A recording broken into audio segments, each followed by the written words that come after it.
දැන් පරිසරයේ පාඩම සාකච්ඡා කරන්න සූදානම් වෙනවා. අපි පටන් ගත්ත පහුගිය සතියේ ජලය කියන පාඩම ඔබට මතක ඇති. අපි ඒකෙදි කතා කරා අපි ජලය අපිට අවශ්‍ය ජලය ලබා ගන්න ක්‍රම මොනවද කියලා කතා කරා. ඊළඟට ජලයේ ලක්ෂණ කතා කරා. ජල වාෂ්ප වලින් ලබා ගන්නා ප්‍රයෝජනත් කතා කරලා අවසාන වශයෙන් අපි පාඩම අවසන් කරා. අද දවසේ අපි පාඩම සාකච්ඡා කරන්න බලාපොරොත්තු වෙන්නේ අයිස් කැට. සාමාන්‍යයෙන් ජලයේ ස්වභාවයන් තුනයි. ස්වභාවය කියන්නේ ආකාරය. ජලය තියෙනවා පුතේ ඝන, ද්‍රව, වායු කියන ස්වභාව තුන. ඝන කියන්නේ අයිස් නැත්නම් හිම. ඝන කියන්නේ අයිස් නැත්නම් හිම. ද්‍රව කියන්නේ දියර. දැන් අපි ඔය බොන්නේ. ඒ දියර. වායු කියන්නේ වාෂ්ප. ජල වාෂ්ප. අපි පහුගිය සතියේ කතා කරා ඔබට මතකද ජල වාෂ්ප වලින් ලබා ගන්න ප්‍රයෝජන. ඒ යටතේ ආහාර පිසීම කතා කරා දේශීය වෛද්‍යවරු පාවිච්චි කරනවා කියලාත් කිව්වා. එතකොට ඒ වාෂ්ප ස්වභාවය. ඝන කියන්නේ අපි ගත්තොත් අයිස් හිම නේද? දැන් ලෝක ගෝලය ගත්තොත් එහෙම ලෝක ගෝලය මං කියන්නේ 2% තියෙන්නේ අයිස් නැත්නම් හිම විදියට ජලය තියෙනවා කියලා නේද? එතකොට ඔන්න එහෙමනම් අද අපි කතා කරන්නේ මේ අයිස් කැට. අපි වතුර මිදෙන්න තිබ්බහම ලබා ගන්න ඒවට කියන්නේ අයිස් කැට කියලා. සාමාන්‍ය මේ බලන්නකෝ දැන් ඔයාලට පේනවා ඇති මෙතන මේ තියෙන්නේ මාළු. එතකොට මේ මාළු නරක් නුවේ කල් තියාගෙන මේ මාළු අතර සුදු පාටට දාලා තියෙන්නේ මොකද්ද? අයිස්. ඔයා දන්නවා ඔයාලගේ ගෙදරට අර මාළු විකුණන මාම එනව නේද බයිසිකලේ? බලන්නකෝ එයා ඇවිල්ලා බයිසිකලේ නතර කරාම අම්ම මාළු ගන්නකොට එයාගේ මාළු පෙට්ටියේ යටින් වතුර වැටෙනවා. නේද? ඒ වතුර විදිහට වැටෙන්නේ මොනවද? අයිස් දිය වෙවි වැටෙනවා. එතකොට මේ සාමාන්‍යයෙන් ඔයා මාළු මිලදී ගන්න ඔය ෆුඩ් සිටි එකට කාගේ කීල්ස් එකකට වගේ ගියොත් ඔයාලට පේනවා ඒකෙත් අයිස් දාලා තියෙනවා. මාළු ලෑල්ලෙත් මාළු කල් තියාගන්න අයිස් පාවිච්චි කරනවා. මේ තියෙන්නේ මේ අයිස් වල ගිල්ලලා වගේ තමයි මේ මාළු නරක් වෙන්නේ නැහැ. මාළු නරක් නොවි කල් තියාගන්න. මේ කල් තියාගන්නේ එහෙම තමයි. මාළු අයිස් වල දාලා තමයි කල් තියාගන්නේ. මේ තියෙන්නේ කෙලින්ම අයිස් පෙට්ටි වල දාලා මේ අයිස් වලින් වැහිලාමයි තියෙන්නේ මේ. පේනව නේද? මේ මාළුවව පේන්නේවත් නැහැ. යා අයිස් වල මේ කිමිදිලා වගේ තියෙන්නේ. ඊළඟට මෙන්න මේ වගේ ඒවා. මේ තියෙන්නේ මේ මොනවාද මේ සිසිල් බීම. සිසිල් බීම හදනකොට මේ ඔයාලට පේනවාද මේ සිසිල් බීම එකට දාලා තියෙන අයිස් කැටයක්. පේනව නේද? ඔව් අයිස් කැටයක්. අපි සාමාන්‍යයෙන් සිසිල් බීම හදනකොට පුතේ හරි අයිස් මේ සිසිල් බීම හදනකොට ඒකේ සිසිල් බව ආරක්ෂා කරන අයිස් දානවා. මට කියන්නේ සිසිල් බීම එකක් හදනකොට සීනි දාන්නේ අයිස් වලට කලින්ද පස්සේද? කො බලන්න කලින් කියන කට්ටියත් උස්සන්න. පස්සේ කියන කට්ටියත් උස්සන්න. නෑ. කලින් තමයි සීනි දිය කරන්න ඕනේ. සීනි දිය කරලා ඉවර වුණාට පස්සේ තමයි අයිස් දාන්න ඕනේ. අයිස් දාලා දිය කරන්න ගියොත් සීනි දිය වෙනවා අඩු වෙනවා. සෙමින් තමයි දිය වෙන්නේ. එහෙම වුණොත් පස්සේ ඒකේ පැණි රස වැඩි වෙනවා. ඒ නිසා මේ අයිස් වල සීනි දිය වෙන්නේ බොහොම අඩුවෙන් හිමින් සැරේ. ඒ නිසා මේ සාමාන්‍යයෙන් සීනි වේගයෙන්ම දිය වෙන්නේ උණු වතුරේ. ඒකනේ අපි ප්ලේන් ටිකක් හදනකොට සීනි හැන් දෙකක් දාලා ටක ගාලා ප්ලේන් ටික අර හැන්දින් දෙසරයක් ගහනකොට සීනි ටික දිය වෙලා ඉවරයිනේ. හැබැයි ඒ වේගෙට දිය වෙන්නේ නැහැ ඇල් වතුරට දැම්මහම. ඇල් වතුරට ඊට වඩා අඩුවෙන් මේ දිය වෙන්නේ. සීතකල වතුරට දැම්මොත් දිය වෙන්නෙම නැහැ. දැන් මේ තියෙන කූල් ඩ්‍රින්ක් එකක් හදලා දැන් මේ කූල් ඩ්‍රින්ක් එකේ ඔයාලට පේනවා ඇති මේකට බටයක් දාලා අයිස් කැටයක් දාලා දීලා තමයි තියෙන්නේ. ඒතකොට මේ සාමාන්‍යයෙන් දවල් 10 දාන වෙලාවක අපි මේ කූල් ඩ්‍රින්ක් එකක් පාවිච්චි කරනවා. සිසිල් බීම සඳහා අයිස් පාවිච්චි කරනවා. ඊළඟට සාමාන්‍යයෙන් මේ තියෙන ඔයාලට පේනවා ඇති මේ මොකක් හරි වැටිලා තැලිලා. ඒතකොට මේ තැලුණට පස්සේ පුතේ මේ අයිස් කැට අරගෙන මේක තද කරලා තියාගෙන ඉන්නවා. ඒක තමයි කරන්නේ. එතකොට මේ තැල්ම නැත්තම් මේ ඉදිමෙනවා කියලා කියන්නේ ගෙඩියක් වගේ එනවා කියලා කියන්නේ අපි. ඔය සමහර ලාට ඔන්චිලි පදින්න ගිහිල්ලා ඔන්චිලා ඔලි වැදිලා ගෙඩියක් වගේ ආපු ගමන් අම්මලා සමහර ලාට ටීචර් නැත්තම් වැඩිහිටියෙක් කරන්නේ අයිස් කැට ටිකක් තියලා මෙන්න මේ විදිහට තද කරලා අල්ලගෙන ඉන්නවා. එතකොට මේ ඉදිමෙන එක නවතිනවා. වැටි තැල්මක් සිදු වූ විට කියව ඒකයි. දැන් මේ අයිස් කැට තියලා තද කරලා අල්ලගෙන හිටියාම ඉදිමෙන්නේ නැහැ. දැන් මේ තියෙන්නේත් එහෙමයි මේ. අයිස් කැට මේ අරගෙන මේ වගේ මේ තියෙන අයිස් කැටය මේ අයිස් කැටය අරගෙන තද කළා මේ ඒ ඉදිමෙන තැනට තිබ්බහම ඒක ඉදිමීම සිද්ධ වෙන්නේ නැහැ. මේ තියෙන අයිස් කැට ඔය තියෙන දැන් මේ බලන්න මේ වැටිලා දැන් මේ කකුල මෙතන ඉදිමිලා පේනව නේද? හැඩේ පොඩ්ඩක් වෙනස් වෙලා මේ ඉදිමිලා වගේ පේනව නේද? එතකොට මේ ඉදිමිච්ච තැනට මේ අයිස් කැට තද කරලා තියෙනවා. එතකොට මේක ඉදිමෙන්නේ නැහැ. මීට වඩා ඉදිමෙන්නේ නැහැ. ඊට පස්සේ ටික ටික හැකිලිලා යනවා. ඒ කියන්නේ එහෙනම් තැලීමකදී වැටිලා තැලීමකදී අයිස් කැට පාවිච්චි කරනවා. ඊළාට මේ තියෙන්නේ ඔයාලට පේනද මේක නම් ලේ ගිහිපු එකක් තුවාලයක් නේද? ඔව්. ඔව්. එතකොට මේ ලේ ගමන් කරනකොට ලේ ගැලීමකදී ලේ නතර කරන්නත් අයිස් කැට තියෙනවා. එතකොට මෙතන සිද්ධ වෙන්නේ දැන් මේ ලේ ගලාගෙන යනකොට මේ තුවාලය අයිස් තිබ්බහම පුතේ මෙතන මේ තුවාලයේ තියෙන තැන නහරේ නැත්තම් ලේ පිට වෙන තැන සංකෝචනය වෙනවා නැත්තම් හැකිලෙනවා. හරිද? ඒ හැකිලුණාම ලේ කැටියක් කරවෙලා අර තුවාලේ ලේ ගලන එක නතර කරනවා. සාමාන්‍යයෙන් ඔය තුවාලයක් වුණාම ලේ ගලන එක නතර කරේ නැතුනොත් එහෙම මැරෙන්නත් පුළුවන්. මාරාන්තිකයි. ඈ දැන් අර පහුගිය කාලේ අර මේ බදුල්ල ප්‍රදේශයේ නේද? නෑ. ඔව් කොහෙද ගැරඩියල්ල ප්‍රදේශයේ රියානතුරක් සිද්ධ වුණේ? දැන් ඔය රියානතුර සිද්ධ වෙච්ච වහාම විනාඩි 5ක් 6ක් ඇතුළත මේ රෝහලක් කිට්ටුවක වුණා නම් ඒ කියන්නේ විනාඩි 5ක් 6ක් ඇතුළත ඔය රෝගීන් ටික ගොඩ අරගෙන ඉක්මනින්ම වඩා හොඳ පහසුකම් සහිත රෝහලකට ළඟා කරගන්න පුළුවන් වුණා නම් ඔය මියගිය සංඛ්‍යාව 22කින් ඔయిత වඩා අඩු වෙනවා. ඒ කියන්නේ ලේ ගමනාගමනේ ලේ ගලන එක වැඩි වෙලා තමයි සමහර අය මිය ගියේ. හරි? ඒතර මේ තියෙන්නේ මේ ඉදිමුමක් මේ ඉදිමුමට අයිස් කැට තියෙනවා. මේ රෙදි කෑල්ල කොතලා ඔයාලට පේනවා ඇතිනේ මේ වගේ රෙදි කෑල්ල කොතලා මේ අයිස් කැට තියන්නේ මේ වැටි තැල්මක් සිදු වුණාම අයිස් කැට තියෙනවා. ඒතකොට ඒක පාවිච්චි කරන අවස්ථාවක්. ඊළඟට සාමාන්‍යයෙන් මේ කතා කරන්නේ මේ අයිස් කැට දිය නොවි කල් තියා ගන්න පුළුවන් ක්‍රම. ඔයාලට පේනවා ඇති මෙන්න මේ තියෙන්නේ මේ සුදු පාටට පුතේ අයිස් කැට. මේ සුදු පාටට තියෙන අයිස් කැට. මේ අයිස් කැට ටික මේ ලී කුඩු වලින් වහලා තියෙන්නේ. ඔය තියෙන්නේ ලී කුඩු. දැන් මේ තියෙන්නේ අයිස් කැට අසුරලා මේ තියෙන්නේ සාමාන්‍යයෙන් මේ තියෙන ලොරි එක වගේ එක. ඒ කියන්නේ ප්‍රවාහනය කරන වාහනයක වගේ එක අයිස් කැට මේ ලොකු කැට. ලොකු කැට මේ විදිහට අසුරලා ඒක දානවා මේ ලී කුඩු. දැන් මේ ලී කුඩු දැම්මහම ලී කුඩු දාලා ඇසුරුවම මේ තියෙන්නේ අයිස් කැට. මේ ලී කුඩු දාලා මෙහෙම මේවා අයිස් කැට වහලා දැම්මහම මේවා දිය වෙන්නේ නැහැ. හරිද? හැබැයි දැන් ඔයා ගෙදර ගිහිල්ලා ආද සර් නියම ක්‍රමයක් කිව්වම කියලා අයිස්ක්‍රීම් එක අරගෙන ලී කුඩු වලින් එහෙම වහන්න එපා හොඳේ. දිය වෙන එක වළක්වන්න කියලා. කන අයිස්ක්‍රීම් එක එහෙම වහන්න එපා. අරවා මේ අලවි කරන්න තියෙනවා. මේ තියෙන අයිස් කැට. එතකොට මේවා මේ තියෙන අයිස් කල් තියාගන්න මේ මොන පෙට්ටියද මේ? රෙජිෆෝම් පෙට්ටියක්. රෙජිෆෝම් වල දැම්මත් අයිස් කැට කල් තියාගන්න පුළුවන්. ඔයාට මතක් කරලා බලන්න නිකන් සමහරලාට අයිස්ක්‍රීම් වෙලදාම් කරන්න එන අයත් අයිස් පැකට් අරන් එන රෙජිෆෝම් පෙට්ටිය වල. ඔයා මතක් කරොත් එහෙම පහුගිය වෙසක් එකට දන්සලක් එහෙම දුන්නා නම් අයිස්ක්‍රීම් දන්සලක් අයිස්ක්‍රීම් ගහලා තියාගන්නෙත් රෙජිෆෝම් පෙට්ටි වල. කියන්නේ රෙජිෆෝම් පෙට්ටි වල අයිස් කල් තියාගන්න පුළුවන්. හරි? හැබැයි මේක පරිසරයට බොහොම අහිතකරයි ඈ. ඊළඟට මේ තියෙන්නෙත් එහෙම එකක්. මේ රෙජිෆෝම් පෙට්ටියක්නේ මේ තියෙන සුදු පාටනේ මේ ඔක්කොම මේ රෙජිෆෝම් පෙට්ටි මේ. එතකොට මේක නම් මේ ශීතකරණය තුල. දැන් මේ තියෙන ශීතකරණයේ තියෙන අයිස් කැට වෙනම දාන්න කොටසක්. ඒක ශීතකරණයේ දාලා ශීතකරණයේ තැම්පත් කරලා අයිස් කල් තියාගන්න පුළුවන්. ඒතර අයිස් කල් තියාගන්න පුළුවන් ක්‍රමයක් තමයි ඔය අපි කතා කරේ ශීතකරණයේ තුල පුළුවන්. ඊළඟට රෙජිෆෝම් පෙට්ටි වල පුළුවන්. ඊළඟට පුළුවන් ලී කුඩු අතුරලා. ඊළඟට මේ තියෙන්නේ මේ ජලය අපතේ යන ක්‍රම. ජලයේ අපතේ යන අවස්ථා. එතකොට ඔයාට පේනවා ඇති මේ ජල කරාම මෙතන අබලන් වෙලා තිබුණේ. මේ ජල කරාම අබලන් වෙලා තිබුණා. එතන මේ අබලන් වෙච්ච ජල කරාමෙන් ජලය කාන්දු වෙනවා. ඒ කාන්දු වෙන ජලය මේ බලන්නකො මේ. ඔයාට පේනවා ඇති මේ ජල කරාම ඉතින් මේ විදිහට මේ බිඳුව දවස් ගාණක් පැය ගාණක් ගියොත් එහෙම විශාල ජල කාන්දුවක් තමයි මෙතන සිද්ධ වෙන්නේ. ඒ නිසා මේ අබලන් වෙච්ච ජල කරාමය නැවත මේ පිළිසකර කරන්න ඕනේ. හරිද? ජල නල පද්ධතිය අබලන් වීම.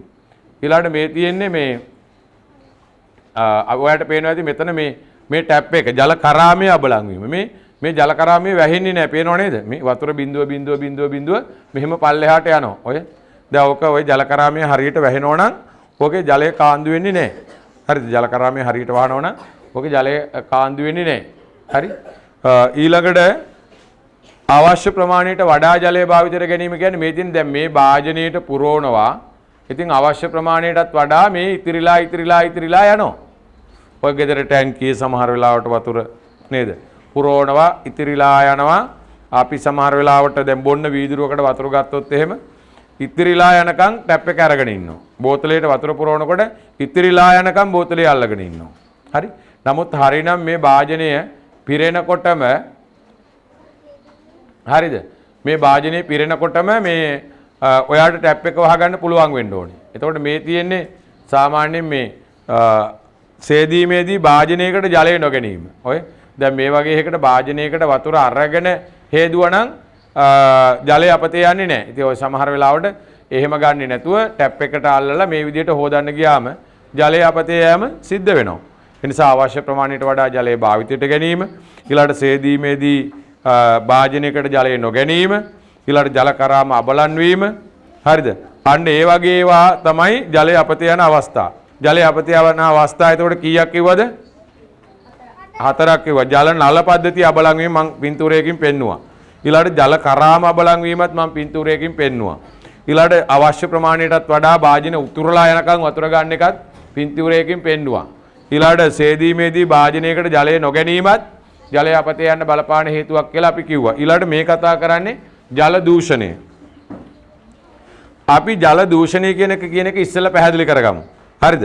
කිසියම් හේතුවක් මත මොනවා හරි හේතුවක් මත පොළව මතුපිට හෝ අභ්‍යන්තරයේ ඇති ජලය පොළව මතුපිට හෝ අභ්‍යන්තරයේ ඇති ජලය මිනිසාගේ ප්‍රයෝජනයට ගත නොහැකි තත්වයට පත්වීම තමයි ජල දූෂණය කියලා කියන්නේ. පොළව මතුපිට ජලය කියන දේ ඉස්සෙල්ලා තේරුම් ගන්නකො. පොළව මතුපිට ජලය කියන්නේ පුතේ අපේ ගංගා ඇල දොළවල තියෙනවනේ ජලය. අපේ ගංගා ඇල දොළවල දැන් අපි හිතමු ගඟ කියලා. ඒ ගඟේ තියෙන වතුර අපිට ප්‍රයෝජනට ගන්න බැරි තත්ත්වයටපත් වෙනවා නම් ඒක ජල දූෂණයක්, මතුපිට ජල දූෂණය. ඒ කියන්නේ දැන් සමහර ගංගා තියෙනවා මිනිස්සුන්ට නාන්නවත් යන්න බෑ, බහින්න බෑ. ඒ කියන්නේ ඒකේ වතුර හොඳ නැහැ. එතකොට සමහර ජලාශ තියෙනවා නාන්න බෑ. ඒ කියන්නේ වැවට ගිහිල්ලා නාන්න බෑ. එතකොට එක සැරයක් මේ මට මතකයි අපි මේ ඔය අනුරාධපුරේ ගිහිල්ලා හරිද? තිස්සා වැවේ නාන්න ගියා. ඔයා කියන්නේ තිස්සා වැවේ ඇතුළට ඇවිදගෙන යන්න පුළුවන් කිලෝමීටරයක් විතර දුර. වතුර හිඳිලා ළමයි දෙන්න නාන්න යන්න ඕනේ කිව්ව නිසා මං එක් කරගෙන ගියා. හැබැයි මං දන්නව ෂුවර් එකටම නාන්න බෑ කියලා. ඊට පස්සේ කිට්ටු වෙලා මං කිව්වා පුතේ නානවද? අපෝ තාත්තේ බෑ කිව්වා. මඩවලා. හැබැයි නානවා කට්ටිය. ඒක ඉතින් ගාණක් නැහැ නේ සමහර අයට නේද? ඒක ජල දූෂණය කියන්නේ ඒ වැවේ නාන්න බැරි තත්ත්වයටපත් වීම එතන ජල දූෂණයක්. දැන් ඔයා හිතන්න ජල දූෂණය කොච්චරද කියලා හිතන්න.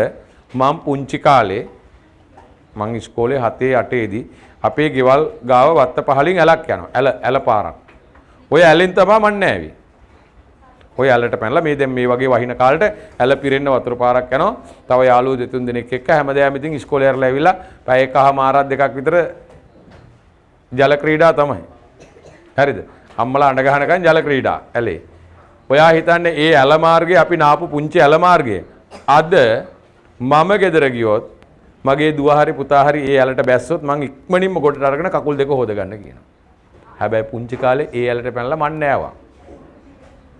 පුංචි කාලේ ඒ ඇලට පැනලා නාපු මට අද මගේ දරුවෙක් ඒකට බැස්සොත් ඉක්මනින් ගොඩට අරගෙන කකුල් දෙක හොදන්න කියන තරමටම ඒ ජල මූලාශ්‍රය ඒ ඇලේ වතුර විනාශ වෙලා. ඉස්සර ඕකේ හරිය ලස්සන මාළු හිටියා. දැන් ඉන්නේ දිය කුඩැල්ලෝ. හරිද? අන්න මතුපිට ජල දූෂණය. ඒතර මතුපිට කිසියම් ගඟක ඇලක දොලක විලක තියෙන වතුර මිනිස්සුන්ගේ ප්‍රයෝජනයට ගන්න බැරි තත්ත්වයටපත් වීම තමයි මතුපිට ජල දූෂණය කියන්නේ. අභ්‍යන්තර ජල දූෂණය කියන්නේ ඊට වඩා වෙනස් දෙයක්. මම ඒ ගැන විශේෂයෙන්ම මම හිතන්නේ හොඳම අධ්‍යක්ීම් තියෙන ජන කණ්ඩායම ඉන්නේ ගම්පහ. අභ්‍යන්තර ජල දූෂණය. මෙතන ඉන්නවද කවුරු හරි බැලුම් මහර හරි රතුපස්වල පැත්තේ හරි කවුරු හරි ඉන්නවද උස්සන්? බැලුම් මහර රතුපස්වල නෑ නේ කවුරුත් නෑ. හැබැයි ගම්පහ ක්ලාස් එකේ ළමයි අතිස්සුවා ඉන්නවා කියලා.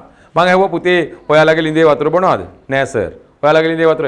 ඒ අත උස්සපු ළමයිගෙන් ඇහුවා මම ඔයාලගේ ලිඳේ වතුර බොනවද? ඔයාලගේ ලිඳේ වතුර බොනවද? ඔයාලගේ ලිඳේ වතුර බොනවද කියලා ඇහුවම හැමෝම නෑ සර් කියලා කිව්වා. ගෙදර ලිඳක් තියෙනවා වතුර බොන්න බෑ. ඒ තමයි අභ්‍යන්තර ජල දූෂණය. පොළොවට එකතු කරපු කිසියම් රසායනික ද්‍රව්‍යයක් නිසා පොළොවේ තියෙන වතුර මිනිස්සුන්ගේ ප්‍රයෝජනයට ගන්න බැරි තත්ත්වයටපත් වෙනවා නම් ඒක තමයි අභ්‍යන්තර ජල දූෂණය.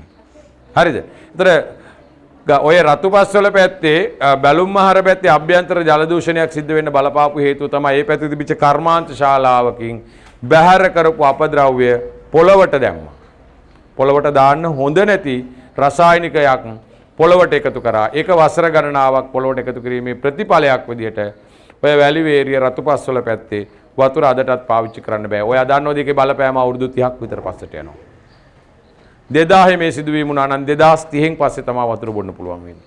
ඒ වතුර වලට වෙච්ච දේ දන්නවද? බැලුවාම වතුර වල කිසි ප්‍රශ්නයක් නැහැ. පුතේ ඔය වතුර වල තියෙනවා ආම්ලික භාෂ්මික කියලා ස්වභාවයක්. ඔයාට මේක තේරෙන්නේ නැහැ. ඔයා නිකන් විද්‍යාවෙන් මම කතා කරොත් එහෙම දෙහි ඇඹුල් දන්නවද? කඩට වැටුනහම ඇඹුල් රසයිනේ. කොහොමද අපි බොන වතුර ඇඹුල් රස වුණා? ඒ කියන්නේ රසායනිකයක්. ඔයාට ඔයාගේ ඇඟට වැටලා තියෙනද උණු වතුර? නෑ. උණු වතුර වැටුනොත් මොකද වෙන්නේ? පිච්චෙනවා. එතකොට ඇසිඩ් කියන්නේ අන්න ඒ වගේ එකක්. කොහොමද අපි බොන වතුර ඇසිඩ් වගේ වුණොත්? අන්න ඒ වගේ වෙනස්කම් තමයි ඔය අභ්‍යන්තර ජල දූෂණය වෙන්න ගියේ. ඔය රතුපස්වල බැලුම් මහර පැත්තේ වෙන්න ගියේ අර ඇසිඩ් වගේ වෙනවා. pH එක අඩු වෙලා ගිහිල්ලා ගොඩාක් ඇසිඩ් වගේ මට්ටමට ආවා. අදටත් ඒව පාවිච්චි කරන්න බෑ. ඒතර අභ්‍යන්තර ජල දූෂණය විවිධ රසායනික දේවල් පොළොවට එකතු වීම නිසා තමයි සිද්ධ වෙන්නේ. මතුපිට ජල දූෂණය සිද්ධ වෙන්නේ මිනිසුන්ගේ ක්‍රියාවලිය නිසා. අභ්‍යන්තර දෙකම මිනිස් ක්‍රියාවලියෙන් තමයි. හොඳයි අපි බලමු ජලයේ දූෂණය වෙන ක්‍රම. එක මොන බලමු අපි පළවෙනි එක මිනිස් ක්‍රියාකාරකම් හේතුවෙන් ජලයට අපද්‍රව්‍ය එකතු වීම. ඔබට පේනවා ඇති මේ තියෙන්නේ මෙතන මේ බැලුවාම මිනිස්සු මේ එක එක දේවල් ගෙනහැල්ලා දාලා මේ ගඟක් හෝ ගොඩක් කලාවට ජලාශයක් ඒ ජලාශයට මේ දේවල් එකතු වෙලා මේ කුණු ගොඩවල් ගහිලා. ඒතර මේකෙන් මොකද්ද සිද්ධ වෙන්නේ? මිනිස් ක්‍රියාකාරකම් හේතුවෙන් ජලයට විවිධ අපද්‍රව්‍ය එකතු වෙලා. මේ එකතු වෙලා මේවා දැන් ඔය බේරේ වැව කියලා වැවක් තියෙනවා කොළඹ. ඉස්සර මම කොළඹ එනකොට මම පුංචි කාලේ මම කොළඹ අඳුරන්නේ නැහැ. ඒ කියන්නේ කුඩා ගොඩනැගිලි තියෙනවනේ. බහින තැන කොළඹ කොටුව කියලා දැනගන්නේ කොහොමද දන්නවද? ගඳින්. ඒ කියන්නේ ගඳ ගහනකොට දැන් කොළඹ දැන් ගොඩාක් ගොඩනැගිලි අතරින් බස් එක එනවා. ඒ එනකොට දැන් බහින්නේ කොයි හරියද කියලා මම දන්නේ නැහැ. හැබැයි එක ගඳක් එනවා. ඒ ගඳ එනකොට මම දන්නවා දැන් ගඳ ඇවිල්ලා ටිකකින් බස් එක නතර කරනවා කියලා. ගඳ මොකද්ද? බේරි වැවේ ගඳ. බේරි වැවේ ගඳ. ඒ තරම් කුණු වැවට දාලා වතුර කොළ පාටයි. හරිද?